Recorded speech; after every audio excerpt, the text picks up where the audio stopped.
What looked like a simple promotional moment in a styled California kitchen was actually a devastating metaphor for the collapse of a royal identity, standing before the camera framed by the rustic warmth of domestic life. A single image captured a contradiction so profound it fractured the remaining credibility of a global brand. It was the sight of a woman attempting to sell the quiet, humble elegance of home goods while draped in over $110,000 of glittering luxury jewelry. In less than a single afternoon, the carefully constructed narrative of a private, persecuted family seeking refuge from the world was replaced by a staggering display of commercial desperation. By the end of this video, we will unpack the deep psychological anxiety that drove this visual miscalculation and why it matters far beyond a simple fashion critique. We will look at how a multi-million-dollar obsession with state-level security completely collided with a desperate need for public attention, what this reveals about the changing financial reality inside the Montecito mansion, and why this specific moment marks a permanent departure from the global respect they once commanded. This is not a story about a bad outfit, but rather a forensic look at what happens when the illusion of royal power runs out of capital, and the only thing left to sell is the jewelry from the vault. To truly understand the gravity of this collapse, we must first rebuild the golden era that made this current reality so jarring. It is easy to forget that in the spring of 2018, the world viewed this couple through a lens of unprecedented privilege and progressive hope. They possessed the ultimate currency of the modern age institutional power, backed by genuine global adoration. The narrative was pristine, presenting a modern, independent woman stepping into an ancient institution to revitalize it for a new generation. When they walked away from that institution, the move was marketed not as a retreat, but as a triumphant leap toward a higher, more ethical form of independence. They promised a life dedicated to global philanthropy, elevated content creation, and a quiet, secure existence away from the vulgar flash of celebrity culture. But the reality of maintaining an aristocratic lifestyle without an aristocratic bank account quickly began to set in. The transition to California required an immense amount of capital just to sustain the illusion of royal status. Between the sprawling multi-million-dollar estate, a rotating team of high-end public relations firms, elite legal representation, and an annual security bill estimated at over $6 million, the financial pressure points were mounting.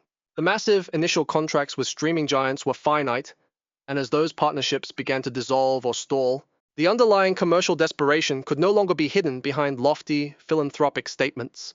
The grand strategy of being global arbiters of culture slowly shifted into a far more terrestrial reality, the need to generate immediate, consistent revenue.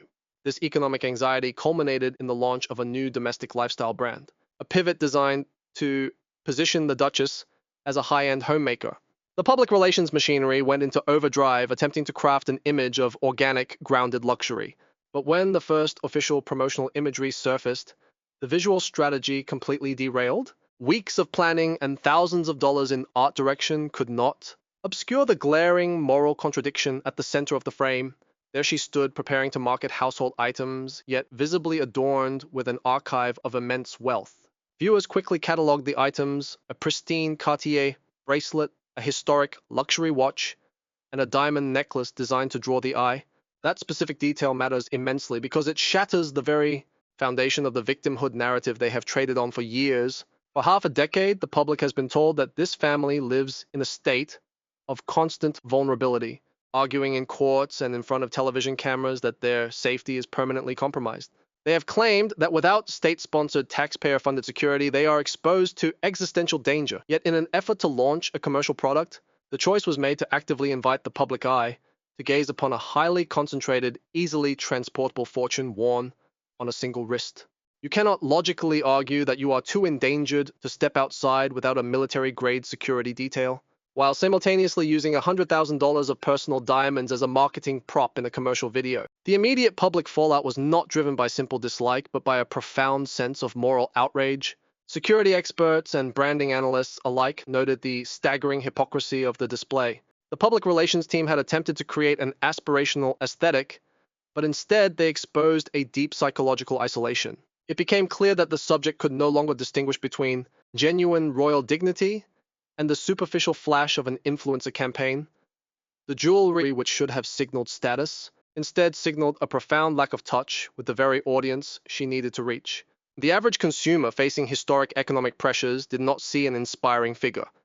They saw an elite individual trapped in an echo chamber of her own privilege, using the remnants of her royal association to sell ordinary consumer goods. What happened next exposed the true depth of the disaster.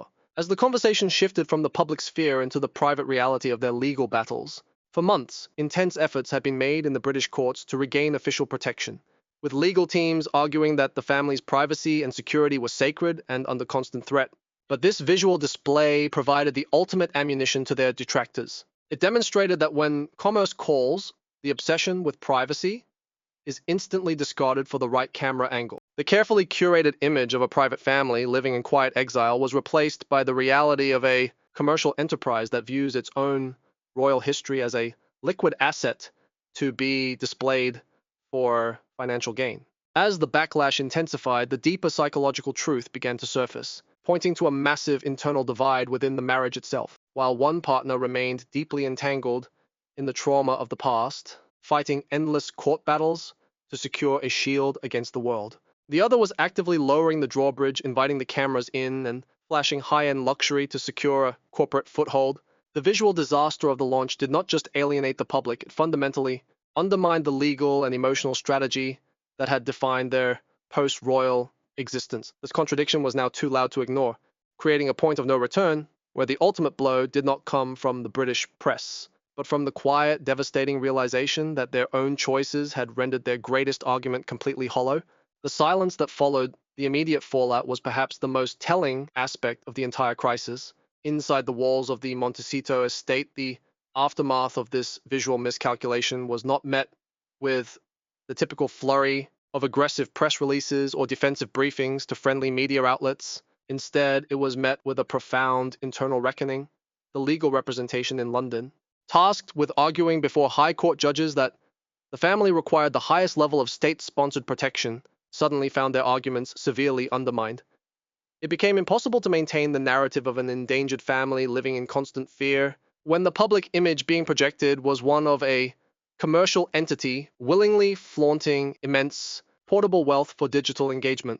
The strategy had fractured from within, exposing a fatal lack of communication between the legal defense team and the commercial marketing apparatus. This visual misstep illuminated a much broader and more devastating structural fracture in their collective post-royal strategy. For years, the public had perceived them as a unified front, a couple bound together by shared grievances and a singular vision for their future. But the lifestyle launch and the disastrous imagery that accompanied it signaled a clear divergence of paths. While Prince Harry continued to lean into his traditional identity, focusing on international charity work, military veterans, and isolated athletic initiatives that kept him tethered to a legacy of service, Meghan was steering the enterprise toward a purely commercial, Americanized digital future. This split in professional identities created a silent, toxic friction. The collective brand was pulling itself in two opposite directions, attempting to claim the moral high ground of royal duty while simultaneously descending into the transactional marketplace of lifestyle influencer culture. Across the Atlantic, the response from the institution they had left behind was one of absolute frozen detachment. The palace did not need to issue a statement or authorize anonymous leaks to the press. The public reaction had done the heavy lifting for them. For the senior royals, the transformation of a historic title into a marketing vehicle for domestic luxury goods was the final, definitive proof that the rift was permanent. The traditional institution views its titles not as personal assets to be monetized, but as a lifelong burden of public duty. Seeing those titles used to sell household items while the individual was draped in historic luxury jewelry was perceived in London as a profound betrayal of that foundational principle. It validated the palace's original decision to strip them of their official patronages, proving that the concept of half and half out royal service was always a commercial impossibility. Even within the elite circles of Southern California, the shift was noted with a cold, transactional calculation. The Hollywood landscape is notoriously ruthless when it comes to judging commercial viability, operating on a metric of raw relevance rather than historical sentiment. The entertainment elite do not care about ancient royal feuds, but they care deeply about branding execution. When the long-awaited launch was instantly overshadowed by the glaring hypocrisy of the luxury display, the industry began to view the brand not as an elite power player, but as a vulnerable, struggling entity. The high-level invitations to industry masterclasses and exclusive cultural summits began to subtly dry up, replaced by a polite, distant avoidance.